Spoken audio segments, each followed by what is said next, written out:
미국 대학의 한 강의실에서 일본인 학생이 안성재 셰프의 과거를 폭로하겠다며 목소리를 높이고 있습니다. 과연 무슨 일이 있었던 걸까요? 오늘 사연 바로 시작하겠습니다. 그리고 구독과 좋아요는 정말 큰 힘이 됩니다. 안녕하세요. 저는 하버드 대학교 동아시아언 어문명학과 3학년에 재학 중인 세라 존슨입니다. 요즘 제가 정말 푹 빠져있는 게 있는데 바로 넷플릭스의 흑백 요리사예요. 혹시 모르시는 분들을 위해 잠깐 설명드릴게요. 이 프로그램은 한국의 유명 셰프들과 숨은 고수들이 팀을 이루어 요리 대결을 펼치는 서바이벌 예능인데요. 그 때문에 굉장히 박진감 넘치고 매회 새로운 도전과 예상치 못한 결과가 나와 흥미진진합니다. 각 라운드에서 탈락자가 생기고 승리자들이 계속해서 변화하는 구도가 시청자들에게 큰 재미를 주어 몰입도가 높습니다. 요리 대결을 통해 한국 요리뿐만 아니라 전 세계적으로 유명한 요리 기술과 트렌드가 자연스럽게 융합되는 모습을 보여주면서 글로벌 시청자들에게도 큰 인기를 끌고 있죠. 저희 학과에서도 이 프로그램이 인기가 많아요. 특히 식사를 하면서 식당에서 틈틈이 프로그램을 챙겨보고 있는 친구들이 많아지고 있죠. 정말 흥미진진하거든요. 제가 제일 좋아하는 부분은 안성재 셰프님의 심사평이에요. 한국의 미슐랭 3스타 셰프이신데 참가자들에게 요리를 평가하는 방식이나 조언을 주는 모습을 보면 왜 그분이 세계적으로 인정받는 셰프인지 알 수 있답니다. 제 룸메이트 엠마는 아예 안성재 셰프의 열혈팬이 됐어요. 세라, 나 졸업하고 한국 가서 안성재 셰프님이 운영하는 모수식당에서 꼭 밥 먹을 거야. 라며 이미 계획을 세우고 있더라고요. 하지만 이 프로그램의 매력은 단순히 맛있는 음식만이 아니에요. 한국의 다양한 식재료와 요리 기술, 그리고 식문화를 자연스럽게 보여주는 점이 정말 인상적이에요. 저희 학과 학생들 사이에서도 한국 음식에 대한 이해가 깊어지는 계기가 되고 있답니다. 한국 음식은 물론 여기 한인식당에서도 먹을 수 있지만 실제로 요리하는 과정을 자세히 볼 수 있다니 정말 색다른 경험이에요. 하지만 그 이야기는 우리만의 수다거리가 아니란 걸 지난주 수업 시간에 알 수 있었어요. 지난주 수업 시간에 교수님께서 동양 음식에 대해 이야기하시다가 최근 한국에서 인기를 끌고 있는 넷플릭스 프로그램 흑백 요리사에 대해 갑자기 언급하셨습니다. 교수님이 그 프로그램을 언급하시자마자 교실 분위기가 달아올랐죠. 워낙 인기가 많은 주제이다 보니 학생들의 집중도도 한층 높아진 것 같았어요. 교수님께서 말씀하셨죠. 여러분, 이 프로그램이 단순한 예능이 아니라는 걸 아시나요? 이 프로그램은 한국 요리의 세계화 과정을 잘 보여주는 좋은 예입니다. 특히 안성재 셰프의 경우. 그 순간 저는 고개를 끄덕이며 필기를 하느라 바빴어요. 그런데 갑자기 옆자리에 있던 일본인 학생 켄이 손을 번쩍 들더니 이렇게 말했습니다. 교수님, 잠깐만요. 제가 알기로는 그 셰프가 그렇게 대단한 사람이 아니라고 들었어요. 사실 미국에서 일본 식당에서 일하다가 쫓겨난 사람이라고 하던데요. 순식간에 교실이 고요해졌어요. 저는 귀를 의심했죠. 안 셰프가 쫓겨났다고? 라는 생각이 머리를 스쳤어요. 그럴 리 없다고 생각했어요. 켄은 계속해서 말을 이어갔어요. 제 삼촌이 우라사와 식당의 셰프신데 안 셰프가 거기서 일하다가 실력이 형편없어서 잘렸대요. 그리고 나서 어떻게 백을 써서 프랑스 레스토랑에 들어갔다고 들었어요. 그리고 솔직히 말하자면 한국 요리는 결국 일본이나 프랑스 요리의 아류라고 생각해요. 그 말을 듣는 순간 저는 참을 수 없는 화가 났지만 한편으로는 당황스러웠어요. 제가 알고 있는 안 셰프의 이미지와는 너무나 다른 이야기였거든요. 설마 이게 사실일까? 하는 의문과 함께 혹시 내가 뭘 잘못 알고 있는 건가? 하는 생각도 들었죠. 교실 안 다른 학생들 역시 놀란 표정이었어요. 특히 한국 음식을 좋아하는 친구들은 무척 어이없다는 표정을 짓고 있었죠. 교수님도 잠시 당황하신 듯 보였지만 이내 차분한 목소리로 말씀하셨어요. 켄, 안 셰프의 경력을 평가할 때는 그의 국제적 성취와 미슐랭 3스타를 받은 경력을 함께 고려해야 합니다. 그리고 한국 요리가 일본이나 프랑스 요리의 영향을 받았다는 근거 없는 이야기도 함부로 해선 안 됩니다. 라고 말씀하셨죠. 그리고 이어 삼촌의 개인적인 경험이 전체를 대변할 순 없습니다. 교수님의 이 말에 교실 안은 다시 한번 차분해졌고 다른 학생들도 고개를 끄덕이며 동의하는 분위기였어요. 켄이 여전히 확신에 찬 표정을 짓고 있을 때 갑자기 교실 뒤쪽에서 한국인 유학생 지훈이 일어나며 말했죠. 잠깐만요. 제가 그 이야기의 진실을 알고 있습니다. 모든 학생들의 시선이 지훈에게 집중됐고 저 역시 숨죽이며 그의 말을 기다렸죠. 교실 분위기가 긴장감으로 가득 찬 가운데 지훈이 말을 꺼내기도 전에 교수님이 먼저 입을 여셨어요. 잠시만요. 지훈 군, 사실 제가 안 셰프와 개인적으로 알고 지내는 사이여서 그 사건의 진실을 알고 있습니다. 모두가 깜짝 놀라 교수님을 쳐다봤어요. 교수님은 잠시 침묵을 지키다가 다시 이야기를 이어갔습니다. 안 셰프는 우라사와 식당에서 쫓겨난 것이 아니라 본인의 결정으로 그만두었습니다. 그만두게 된 이유는 여러 가지가 있지만 그 중 하나는 자신의 정체성에 대한 깊은 고민이 있었기 때문이죠. 켄은 여전히 불편한 표정으로 질문했습니다. 그럼 제 삼촌이 거짓말을 한 건가요? 교수님은 부드럽게 미소를 지으며 대답하셨어요. 아니요, 아마 오해가 있었을 가능성이 큽니다. 안 셰프가 떠난 후 식당 분위기가 나빠졌을 수도 있겠죠. 하지만 그건 그의 실력 때문이 아니라 오히려 그가 떠나면서 생긴 변화 때문일 겁니다. 교실의 분위기가 다시 차분해졌지만 여전히 모두의 관심은 이야기에 쏠려 있었죠. 교수님은 계속해서 말씀하셨어요. 그는 우라사와에서 많은 것을 배웠지만 동시에 자신의 한국인 정체성과의 충돌을 겪었습니다. 그러던 중 한 사건을 계기로 결심하게 되었죠. 이후 그는 미슐랭 3스타 레스토랑인 프렌치 런드리에서 새로운 도전을 시작하게 됐습니다. 그때 지훈이 손을 들며 조심스럽게 말했어요. 교수님, 제가 그 사건에 대해 조금 더 자세히 알고 있습니다. 말씀드려도 될까요? 교수님은 미소를 지으며 고개를 끄덕이셨죠. 그래요, 지훈 군. 얘기해보세요. 지훈은 깊은 숨을 내쉬며 천천히 말을 이어갔어요. 사실 그 사건은 일본 야구선수 이치로 스즈키와 관련된 일이었습니다. 2009년 월드 베이스볼 클래식 때 벌어진 일인데요. 이 말을 듣자 교실 안은 술렁이기 시작했어요. 지훈은 잠시 주변을 둘러본 후 다시 차분하게 말을 이어갔습니다. 당시 일본 팀은 한국 팀에게 2번이나 패배한 상황이었죠. 결승전을 앞두고 이치로가 우라사와를 방문했는데 그때 안 셰프에게 굉장히 불쾌한 말을 했다고 해요. 한국인인 걸 알면서도 한국팀을 죽여버리겠다는 식의 발언을 했다고 합니다. 그러자 켄이 불쑥 끼어들었어요. 그게 뭐가 문제죠? 그건 그냥 경기에 대한 열정의 표현일 뿐 아닌가요? 지훈은 고개를 저으며 대답했어요. 켄, 그건 단순히 경기 이야기가 아니야. 한국과 일본은 복잡한 역사를 가지고 있고 특히 스포츠는 양국 간의 감정과 갈등을 상징하는 경우가 많아. 그런 발언은 한국인들에게 역사적 상처를 다시 불러일으킬 수 있어. 켄은 눈을 굴리며 반박했어요. 하지만 그건 과거의 일 아닌가? 이제는 그런 걸 좀 넘겨야지. 지훈의 목소리가 약간 떨렸지만 그는 침착함을 유지하며 대답했어요. 그렇지 않아. 역사는 그냥 잊혀지는 것이 아니라 반성하는 과정을 통해 치유되는 거야. 그는 그 순간 자신의 한국인 정체성과 직업적 윤리 사이에서 깊은 고민을 하셨을 거라고. 그리고 너에게는 아무렇지 않을 수 있지만 그 역사는 매우 깊고 아픈 상처야. 수많은 사람들이 고통을 겪었고 그 상처는 아직도 치유되지 않았어. 역사를 무시하거나 가볍게 여기는 태도는 우리 민족의 고통을 경시하는 것이야. 이런 태도로 말을 한다는 건 정말 무례하고 배려 없는 행동이지.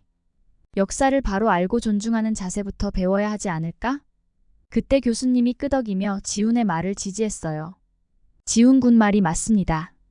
이 사건은 단순히 개인 간의 충돌이 아니라 두 나라 사이의 아픈 역사적 관계를 반영하고 있죠. 지훈은 다시 말을 이어갔어요. 결국 이 사건은 안 셰프님에게 큰 영향을 미쳤고 그분은 자신의 정체성에 대해 깊은 고민을 하게 되었어요. 그 고민 끝에 우라사와를 떠나 프렌치 론드리에서 새로운 도전을 시작하게 된 것입니다. 그리고 그 과정을 통해 한국 요리의 세계화에도 크게 기여하셨죠. 켄은 여전히 불편한 표정을 짓고 있었지만 더 이상 말을 하지 않았습니다. 교수님은 한숨을 내쉬고 다시 말씀하셨어요. 여러분, 이 이야기는 단순히 한 셰프의 경력 이야기가 아닙니다. 이는 문화적 정체성, 국가 간의 역사적 관계, 그리고 개인의 선택에 대한 이야기죠.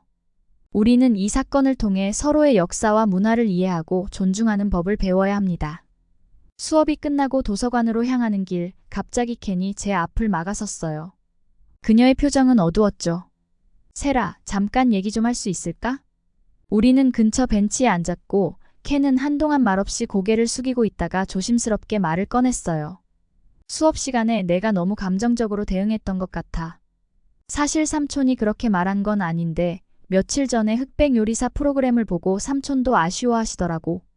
그런 모습을 보니 속상해서 나도 모르게 그런 반응을 보였던 것 같아. 켄의 솔직한 고백에 조금 놀랐지만 반성하는 그의 모습에 마음이 짠하기도 했어요. 괜찮아, 켄. 우리 모두 서로의 문화를 배워가는 중이잖아. 켄은 고개를 끄덕이며 말을 이어갔어요. 그래서 말인데, 혹시 나에게 한국 음식을 제대로 소개해 줄 수 있을까? 진짜 한국 음식이 어떤 건지 알고 싶어. 저는 잠시 고민했어요. 켄과 함께 한국 음식을 경험하는 게 좋은 아이디어일까? 하지만 이것이 서로의 문화를 이해하고 더 가까워질 수 있는 좋은 기회가 될 것 같다는 생각이 들었죠. 그래, 좋아. 이번 주말에 한국 식당에 같이 가보는 건 어때? 켄의 얼굴에 미소가 번졌어요. 정말? 고마워, 세라. 주말이 되어 우리는 제가 자주 방문하는 한국 식당을 찾았어요. 늘 가는 곳이라 사장님께서는 저를 반갑게 맞아주셨고 자리도 직접 안내해 주셨습니다. 메뉴를 보던 켄이 자신은 잘 모르니 저에게 추천해달라고 했죠. 저는 늘 자주 먹던 불고기와 김밥을 주문했습니다. 켄은 기대 가득한 눈빛으로 음식을 기다리며 한국 음식은 정말 맛있다는 얘기 많이 들었는데 직접 먹어보는 건 처음이라 했죠. 음식이 나오자 켄은 호기심 어린 눈으로 불고기와 김밥을 살펴봤어요. 와, 정말 맛있어 보인다. 이건 뭐야? 이건 불고기야. 한국식으로 양념해서 구운 소고기 요리야. 그리고 이건 김밥이라고 해. 김으로 밥과 여러 가지 재료를 말아 만든 음식이지. 켄이 조심스럽게 불고기 한 점을 집어 먹었어요. 그의 눈이 휘둥그레졌죠. 와, 이거 정말 맛있어. 달콤하면서도 짭짤하고 고기가 정말 부드럽네. 저는 미소 지었어요. 그렇지? 불고기는 한국인들이 정말 좋아하는 음식 중 하나야. 특별한 날에 자주 먹기도 하지. 켄은 이번엔 김밥을 한 입 베어 물었어요. 이것도 정말 맛있네. 근데 왠지.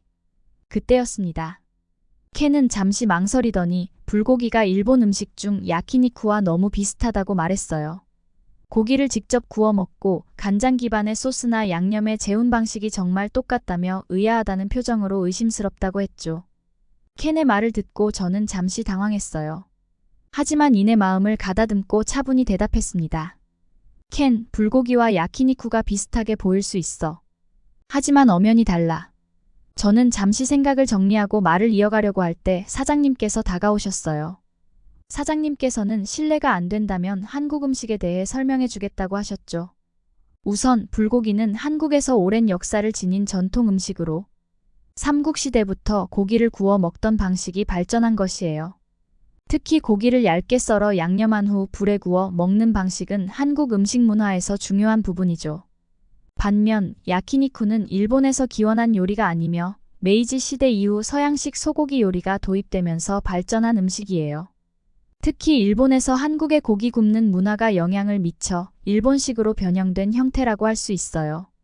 그리고 불고기는 미리 양념해서 재워두는 게 특징으로 간장은 물론이고 배즙, 다진 파, 마늘, 참기름 등 다양한 재료로 만든 양념을 사용하지요. 이게 불고기만의 독특한 맛을 만들어내는 거랍니다. 사장님의 이야기에 저는 깜짝 놀랐어요. 사장님이 요리뿐만 아니라 두 나라의 음식 기원에 대해서도 잘 알고 계시다니 정말 인상적이었죠. 사장님께서 계속 말씀하셨습니다. 그리고 불고기는 보통 얇게 썬 고기를 사용해 이렇게 하면 양념이 고기에 더 잘 배고 빨리 익어서 부드러워지거든. 야키니쿠는 조금 더 두꺼운 고기를 사용하는 경우가 많지 않나요? 사장님께서 켄에게 콕 찍어 물어보셨죠. 켄은 그런 것 같다며 중얼거리더니 갑자기 생각나듯 질문을 하였습니다. 켄은 김밥을 먹으며 다시 도전적으로 말했어요. 그럼 김밥은요? 이건 김밥이 아니라 일본의 후토마키잖아요? 라며 나를 세워 쏘아 붙였죠. 사장님께서는 어이가 없다는 듯 웃으며 대답하셨어요. 스시가 아니라 스시롤을 말하는 건가요? 스시롤은 일본 전통 음식이 아니고 1960년대 미국에서 만들어진 퓨전 음식이에요. 그리고 후토마키는 일본의 전통 초밥 종류라 밥에 식초를 섞어 새콤한 맛을 내는 게 특징이죠. 반면 김밥은 소금과 참기름으로 간을 해 고소한 맛이 납니다. 지금 먹은 김밥에서 신맛이 났나요? 사장님의 차분한 설명에 저도 미소를 지었어요. 켄은 얼굴을 붉히며 더 이상 아무 말도 하지 못했고 뭔가 불쾌해진 듯 보였습니다. 순간 저는 켄이 처음부터 저에게 의도적으로 접근한 것 같아 기분이 나빠졌지만 맛있는 음식 앞에서 싸우고 싶지 않았어요. 그래서 저는 음식을 포장해달라고 부탁한 후 켄에게 이런 식으로 만나는 건 아닌 것 같아 수업 시간에 보자라고 말하며 자리를 떠났죠.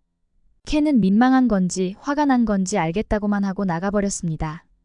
그 후 저는 사장님께 죄송한 마음이 들어 며칠 뒤 다시 그 한인 식당을 찾았어요. 그런데 놀랍게도 수업에서 함께했던 지훈이가 그 식당에 일하고 있었어요. 알고 보니 사장님이 지훈이 어머니셨죠. 지훈이와 반갑게 인사를 나눈 후 저는 사장님께 다가가 그날 있었던 일에 대해 죄송하다고 말씀드렸어요. 사장님, 그날 켄 때문에 많이 불편하셨을 텐데 정말 죄송하고 감사드려요. 덕분에 켄도 많이 배웠을 거예요. 사장님은 미소를 지으며 손을 내저었어요. 사장님께서 괜찮다고 하시며 한국 음식을 좋아해줘서 기쁘다고 말씀하셨습니다. 그리고 사장님께서는 지훈에게서 요즘 학생들이 한국 음식에 대해 관심이 많다는 이야기를 들었다고 하셨죠. 그때 지훈은 우리가 며칠 전에 켄과 함께 식당에 다녀갔던 일을 어머니께 들었다고 말했어요. 어머니께서 그날 있었던 일들을 이야기해 주셨고 그래서 수업에서 일어난 일들까지 자연스럽게 이야기하게 됐다고 하더라고요. 그러면서 지훈은 한국 친구들과 함께 이번 주말에 넷플릭스 흑백 요리사를 같이 보기로 했다며 끝나고 나서 어머니가 떡볶이 비법을 전수해 주셔서 직접 만들어 먹을 계획인데 저도 함께 할 수 있냐고 물었어요. 저는 너무 기뻐서 바로 대답했죠. 정말? 당연히 갈게. 내 룸메이트 엠마도 함께 데려가도 될까? 엠마도 안성재 셰프 엄청난 팬이거든. 지훈은 흔쾌히 동의했고 저는 엠마에게 이 소식을 전하자 엠마는 당장이라도 가겠다는 듯 너무 좋아했죠. 며칠 후 수업이 끝나자마자 저는 엠마와 함께 지훈의 집으로 향했어요. 도착하니 한국 친구들이 먼저 도착해 있었고 우리를 반갑게 맞이해 주었습니다. 우리는 다 같이 모여 넷플릭스에서 흑백 요리사를 시청하며 즐거운 시간을 보냈죠. 쇼의 긴장감과 멋진 요리 장면에 모두가 푹 빠져 있었어요. 이후 떡볶이를 만들 시간이 되었고 저는 떡볶이를 직접 만들어 보는 것이 처음이라 약간 긴장했어요. 떡볶이는 고추장으로 양념한 매콤한 떡 요리라 빨간 색깔 때문에 매울 것 같았지만 지훈의 어머니가 전수해 주신 소스 덕분에 예상보다 훨씬 더 부드러운 맛이었어요. 떡의 쫄깃함과 매콤달콤한 소스가 조화롭게 입안 가득 퍼지는 그 맛에 깜짝 놀랐죠. 그리고 저희를 위해서 치즈도 듬뿍 넣어주셨어요. 엠마도 떡볶이를 먹고 나서 와, 이건 정말 놀라워. 색은 빨간데 맛은 전혀 그렇지 않다니. 이제 떡볶이도 자주 먹어야겠어. 라며 극찬했어요. 집으로 돌아오는 길에 엠마가 갑자기 제게 말했어요. 이번 방학 때 우리 한국에 가자. 나는 안성재 셰프의 식당이랑 최강록 셰프의 식당에 미리 예약할 거야. 진짜 꼭 가야겠어. 저는 엠마의 결단력에 미소를 지으며 고개를 끄덕였죠. 좋아, 그럼 이번 방학엔 한국에 맛있는 음식 먹으러 가자. 엠마와 함께 한국 여행을 계획하며 기대에 부풀었어요. 한국의 맛있는 음식을 현지에서 직접 맛보고 영상에서만 보던 셰프들의 레스토랑을 방문할 수 있다니 너무 설레었죠.